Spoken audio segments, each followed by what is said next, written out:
Kayak Puji mengasihi Tuhan. Engkau Tuhan. Selamat pagi Kayak Bapak Ibu menemani Saudara setiap yang hidup dikasih kami. Tuhan. Damai sejahtera Allah bagi kita semua. Judul renungan pada pagi hari ini adalah obat yang manjur. Dalam Amsal pasal yang ke-17 ayat yang ke-22, hati yang gembira adalah obat yang manjur, tetapi semangat yang patah mengeringkan tulang. Hari-hari ini orang berusaha mencari obat yang manjur, vitamin dosis tinggi yang terbaik untuk menaikkan imun. Tidak salah jika kita berusaha menjaga kesehatan kita dengan mengkonsumsi suplemen, vitamin, bahkan obat-obatan. Tetapi itu hanyalah salah satu faktor pendukung saja. Firman Tuhan berkata, hati yang gembira adalah obat yang manjur. Dalam bahasa aslinya, kata gembira memiliki arti kata sukacita, atau dapat kita terjemahkan, hati yang bersukacita adalah obat yang manjur. Hati yang bersukacita dapat menyembuhkan tubuh kita yang sakit. Sukacita adalah perasaan yang muncul dari jiwa kita. Di dalam jiwa ada perasaan, emosi, dan kehendak. Manusia terdiri dari roh, jiwa, dan tubuh. Dalam 1 Tesalonika pasal yang kelima ayat yang ke-23, semoga Allah damai sejahtera menguduskan kamu seluruhnya, dan semoga roh, jiwa, dan tubuhmu terpelihara sempurna dengan tidak bercacat pada kedatangan Yesus Kristus Tuhan kita. Rasul Paulus berkata agar roh, jiwa, dan tubuh kita terpelihara sempurna.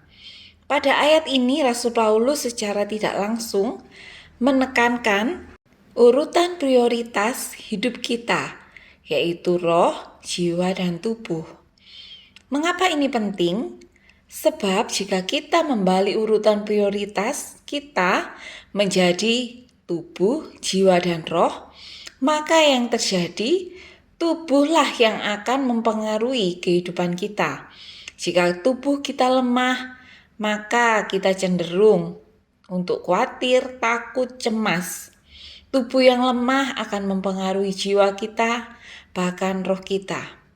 Contoh di dalam Alkitab yaitu Sarai, istri Abraham. Dalam Kejadian pasal yang ke-16 ayat yang kedua, berkatalah Sarai kepada Abram, "Engkau tahu, Tuhan tidak memberi aku melahirkan anak. Karena itu baiklah hampiri hambaku itu. Mungkin oleh dialah aku dapat memperoleh seorang anak." Dan Abram mendengarkan perkataan Sarai. Sarai melihat kepada kelemahan tubuhnya, bahwa dia sudah terlalu tua, sudah lanjut usia, dia tidak mungkin memiliki anak. Dia khawatir, dia cemas. Imannya menjadi lemah. Dia berpikir dia tidak mungkin memiliki anak. Sarai tidak percaya kepada janji Allah kepada Abram, bahwa keturunan mereka akan seperti bintang-bintang di langit. Bahwa Allah menjanjikan kepada Abraham bahwa anak kandungnya lah yang akan menjadi ahli waris. Karena fokus Sarai kepada tubuhnya yang lemah, maka akhirnya dia mengambil Hagar sebagai jalan agar Abraham dapat memiliki anak. Tetapi yang terjadi bukanlah hal baik, justru membuat masalah dalam kehidupan Sarai sendiri.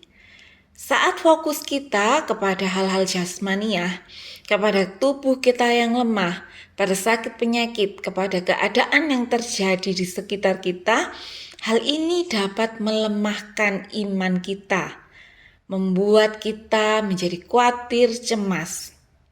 Sarai fokusnya kepada tubuhnya yang lemah, usianya yang sudah tua, sehingga mengakibatkan jiwanya mengalami kesedihan, mengalami kegelisahan, sebab tidak juga memiliki anak, sehingga mempengaruhi rohnya, imannya menjadi lemah. Bapak Ibu Saudara, ubahlah prioritas kehidupan kita. Firman Tuhan dalam Nehemia pasal yang ke-8 ayat yang ke-11, janganlah kamu bersusah hati, sebab sukacita karena Tuhan itulah perlindunganmu. Dalam terjemahan bahasa Indonesia sehari-hari dikatakan, kegembiraan yang diberikan Tuhan kepada kalian akan menguatkan kalian. Saat fokus kita melihat kepada Tuhan, bukan kepada keadaan, maka iman kita pun akan dikuatkan. Saat iman kita kuat, tubuh kita pun akan dikuatkan. Dalam Yesaya pasal yang ke-40 ayat yang ke-31, tetapi orang-orang yang menantikan Tuhan mendapat kekuatan baru. Mereka seumpama Raja Wali yang naik terbang dengan kekuatan sayapnya. Mereka berlari dan tidak menjadi lesu. Mereka berjalan dan tidak menjadi lelah. Tuhan memberikan kekuatan baru kepada kita. Sekalipun banyak tantangan, masalah, dan pergumulan, tetapi Tuhanlah yang memampukan kita. Seumpama Raja Wali yang semakin naik semakin tinggi mengatasi badai. Demikianlah Tuhan memberikan kekuatan baru kepada kita sehingga kita bisa menang mengatasi pergumulan. Kita melihat contoh dari Alkitab, seorang wanita yang sakit pendarahan. Di dalam Markus pasal yang ke-5 ayat yang ke-27 sampai 29. Dia sudah mendengarkan berita-berita tentang Yesus. Maka di tengah-tengah orang banyak itu, ia mendekati Yesus dari belakang dan menjamah jubahnya. Sebab katanya, asal saja kujamah jubahnya, aku akan sembuh. Seketika itu juga berhentilah pendarahannya dan ia merasa bahwa badannya sudah sembuh dari penyakitnya. Wanita yang sakit pendarahan selama 12 tahun, tentu tubuhnya akan menjadi sangat lemah.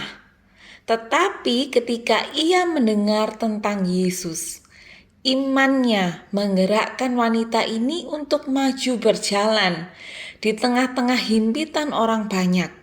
Tentu ini adalah hal yang tidak mudah. Tetapi ketika fokusnya kepada Tuhan, imannya bergerak, imannya menjadi kuat, memberi kekuatan bagi tubuhnya untuk berjalan dan mendapatkan Yesus. Bahkan wanita ini memperoleh mujizat, memperoleh kesembuhan. Fokus wanita ini bukan lagi terhadap dirinya yang sakit, dirinya yang lemah akibat pendarahan, tetapi fokusnya kepada Yesus. Inilah yang menjadikan dia kuat untuk berjalan, bahkan menerima mujizat kesembuhan oleh karena imannya.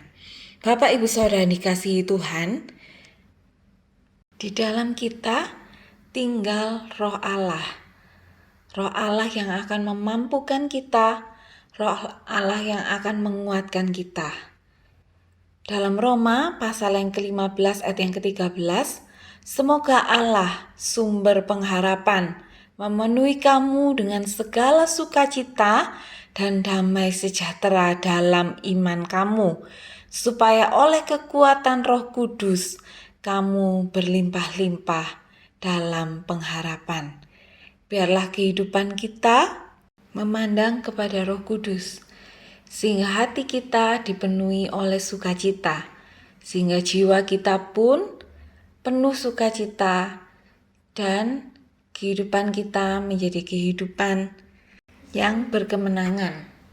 Sebab hati yang gembira adalah obat yang manjur, tetapi semangat yang patah mengeringkan tulang. Mari kita berdoa. Terima kasih Tuhan buat firman-Mu pada pagi hari ini. Kami mau menjadi orang-orang yang bersukacita sebab kami percaya Ada Roh Kudus yang tinggal di dalam kami, yang memberikan kami kekuatan, yang memberikan kami sukacita dan damai sejahtera, sehingga kami bisa mengatasi segala pergumulan kami. Di dalam nama Tuhan Yesus kami berdoa mengucap syukur. Haleluya. Amin. Amin. Amin. Tuhan, sepanjang umur hidupku, sepanjang umur hidupku, sepanjang umur